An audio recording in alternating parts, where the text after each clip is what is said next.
Jamais autant le mot immigration n'avait été présent dans la bouche des politiciens et des journalistes. Ces dernières années, un sujet arrive à chaque fois très vite dans les débats politiques.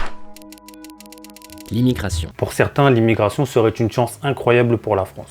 Pour d'autres, une tentative déguisée d'invasion. Mais à une autre époque, tout le monde était d'accord.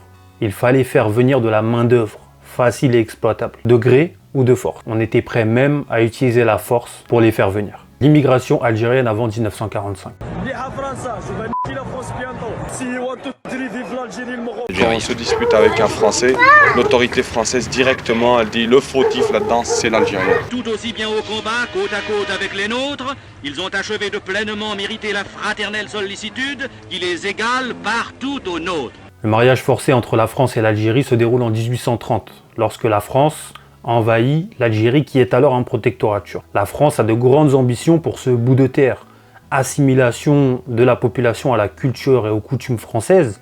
On essaie de convertir ces milliers, des millions de musulmans à la chrétienté. On décide d'exploiter la terre et ses sujets musulmans. Le code de l'indigénat instauré en 1881 dans la colonie algérienne place les musulmans comme des citoyens inférieurs. Ils sont privés de beaucoup de droits. De la liberté d'expression, de la liberté de déplacement, de la liberté de voter, de la liberté d'être un citoyen comme les autres. Un musulman n'est pas un citoyen. C'est un sujet ou un indigène. Et très vite, le code de l'indigénat va être synonyme d'injustice, puisqu'un musulman ne sera pas jugé de la même manière. Un musulman n'aura pas les mêmes droits. Par exemple, sur le service militaire, un Français en Algérie n'aura que 10 mois de service militaire, là où un musulman en aura 24. Les premiers arrivants. En 1912, en France, on compte à peu près 5000 Algériens, principalement des Kabyles, qui sont répartis dans 3 points en France. À Lille, dans les mines de charbon et les usines métallurgiques. Donc autant vous dire que ce ne sont pas les meilleurs travails, ce ne sont pas des travails de rêve, mais c'est des travails où on nécessite une main-d'œuvre facile et exploitable. Donc les musulmans sont parfaits pour cela. À Paris, dans la construction du métro, dans la compagnie des omnibus et dans quelques raffineries. Et enfin à Marseille, dans les docks. Et la situation à Marseille, elle est totalement différente de Lille ou de Paris. À Lille et à Paris, il y a un véritable besoin.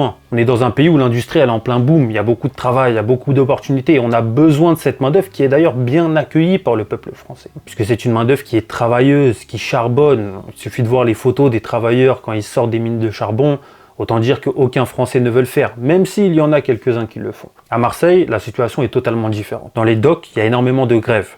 Et les patrons, pour lutter contre toutes ces grèves ouvrières, décident d'importer de la main-d'œuvre algérienne pour lutter contre les ouvriers français. En 1914, la Première Guerre mondiale éclate.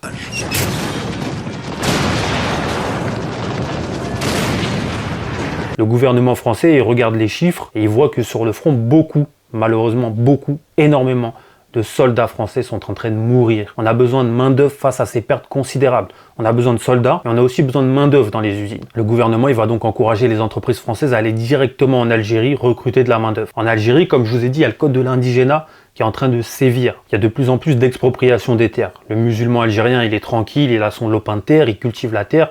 D'un coup, le gouvernement français, il dit non. Cette terre n'est plus à toi, elle appartient à lui. Donc ce citoyen musulman, du jour au lendemain, il perd tout ce qu'il avait, c'est-à-dire sa maison et sa terre.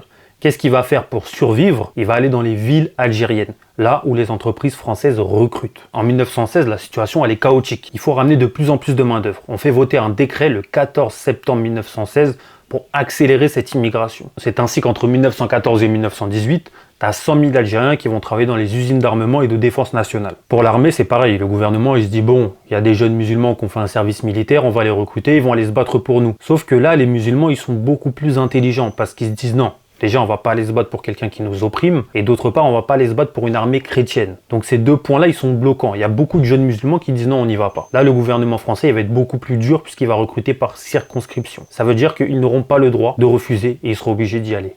Et donc, il y a 173 000 Algériens qui vont être exportés lors de la Première Guerre mondiale dans les champs de bataille en France et en Allemagne. Sur les 173 000, il y en a 25 000 qui perdront la vie. Il faut comprendre que pour ces Algériens, en 1914-1918, l'arrivée en France est un véritable choc psychologique. Puisque d'une part, les ouvriers ils découvrent la France à travers les mines de charbon dans le nord, les champs de bataille à Verdun, sachant que les champs de bataille de la Première Guerre mondiale, c'était horrible en fait. Autour de Genevois, des hommes sont défigurés à jamais. Ils seront appelés les gueules cassées.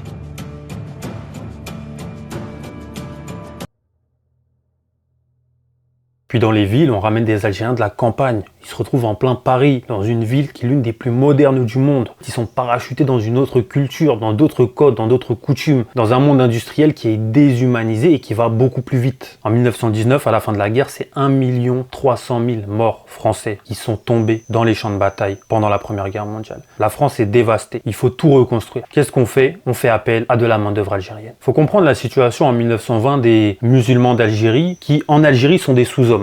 Clairement, il y a le code de l'indigénat qui leur dit vous êtes musulmans, vous êtes arabes, donc vous êtes des merdes. Vous n'avez pas les mêmes droits que les Français. Alors qu'en France, quand ils arrivent, ils ont des meilleurs salaires, ils sont très bien accueillis par la population puisque d'une part, il y a un réel besoin. Comme je vous ai dit, l'économie, elle bat son plein. Il y a une guerre où ils se sont battus. Ils sont en Algérie considérés comme des êtres inférieurs et ils sont en France métropolitaine très bien accueillis par cette population. Attention, je dis pas que c'était Disneyland et que le monde était merveilleux quand ils arrivaient en France métropolitaine. Mais je dis concrètement qu'il y a une grosse différence de traitement entre les Français colons d'Algérie et les Français en métropole. Quand vous arrivez face à des Parisiens qui ne connaissent ni la culture arabe ni les Algériens d'Algérie, on est très loin de la perception du colon français supposé supérieur aux musulmans algériens. Donc pour beaucoup d'Algériens indigènes, musulmans, même si ça semble aujourd'hui évident, la France métropolitaine, c'est le pays des libertés et c'est aussi le pays des très hauts salaires. En Algérie, à cause de la colonisation, c'est la misère et la faim qui s'accélèrent. Et donc chaque année, il y a des musulmans qui partent en France métropolitaine travailler. Mais contrairement à aujourd'hui, c'est là où c'est très étrange, c'est qu'il y en a beaucoup qui font le retour. C'est-à-dire qu'ils vont travailler, c'est principalement des jeunes hommes, ils laissent leur famille en Algérie, ils travaillent, ils prennent de l'argent et ils retournent en Algérie. Par exemple, en 1924, sur 75 000 départs, il y en a 57 000 qui retournent. Bon, je suis d'accord qu'il y en a quelques milliers quand même qui restent chaque année, mais il y en a quand même beaucoup qui retournent, contrairement à aujourd'hui où quand quelqu'un part de son pays d'origine ou part de l'Afrique, il y retourne pour les vacances. Mais à l'époque, c'était quand même plus de la moitié qui retournait chaque année, même s'il y en a qui restaient. Il y en a beaucoup qui restaient parce qu'aussi ils savaient que l'Algérie, c'était la misère qui les attendait. Ils étaient mis en France, ils avaient plus de droits. Ils avaient des droits qu'en Algérie, ils n'avaient pas. Et puis, ça avait fait place au costume, ils s'étaient totalement acclimatés dans un pays où il y avait de la mixité, tu pouvais te faire plaisir, il y avait du divertissement, ça bougeait, c'était vivant. Alors qu'en Algérie, c'était la misère. Sauf qu'en 1924, il va y avoir un coup d'arrêt. Le gouvernement colonial d'Alger, il dit non, attendez, il y a trop de musulmans qui partent chaque année en France métropolitaine. On va durcir les lois pour limiter les départs. Parce que sinon, en Algérie, il y aura bientôt plus de musulmans. Le gouvernement français, il est d'accord, il y a des lois qui sont votées qui durcissent drastiquement le départ de musulmans en France métropolitaine. Seul moment où les musulmans ils vont décider de repartir en Algérie, c'est pendant la crise économique de 1930 qui va toucher la France métropolitaine. Il y en a beaucoup qui décident de repartir en France. Mais sinon, le nombre il est constant et en 1936, on compte 85 000 Algériens musulmans présents sur les territoires français. En 1936, le gouvernement français il sent que la guerre est proche, encore une fois malheureusement, et le nombre de musulmans va continuer à exploser en France, venus d'Algérie. En 1936, ça va être de 85 000, en 1938, ça va être de 120 000, et en 1940, on comptera 300 000 musulmans algériens affectés directement ou indirectement à la guerre. Même si c'est pas dit dans les médias, il y a beaucoup de musulmans d'Algérie qui vont mourir pour la France sous le drapeau français lors de la Seconde Guerre mondiale. La division la plus décorée sera même la 3e DIA pour division d'infanterie algérienne. C'est la division la plus décorée de la Seconde Guerre mondiale en France. En 1944, pour libérer la France du nazisme, on constituera une armée qui s'appellera la Première Armée dont le but sera de monter du sud vers le nord pour libérer la France de tout le mal qu'elle accueille en son sein malheureusement. Sur 270 000 soldats enrôlés, plus de la moitié seront des Algériens musulmans. Si tu as aimé cette vidéo, n'hésite pas à regarder cette autre vidéo qui parle de Total et du scandale en Birmanie dans les années 90.